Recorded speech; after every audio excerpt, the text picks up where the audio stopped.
خبر سے آپ کو اپڈیٹ کرتے چلے ناظرین۔ پاکستان میں 27ویں آئینی ترمیم کے بعد طاقت کا نیا منظر سامنے آ گیا ہے۔ سوال یہ اٹھ رہا ہے کہ آخر کیوں کہا جا رہا ہے کہ جنرل عاصم منیر کی پوزیشن پہلے سے زیادہ مضبوط ہو گئی ہے۔ آئیے ساری صورتحال واضح کرتے ہیں۔ اس ترمیم کے بعد ملک میں یہ بحث تیز ہو گئی ہے کہ کیا واقعی طاقت کا توازن بدل رہا ہے۔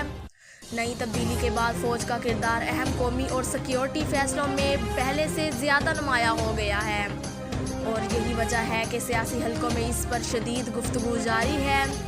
کچھ لوگ اسے ملکی استحکام کا قدم کہتے ہیں، جبکہ کچھ اسے جمہوری نظام کے لیے خطرہ سمجھتے ہیں۔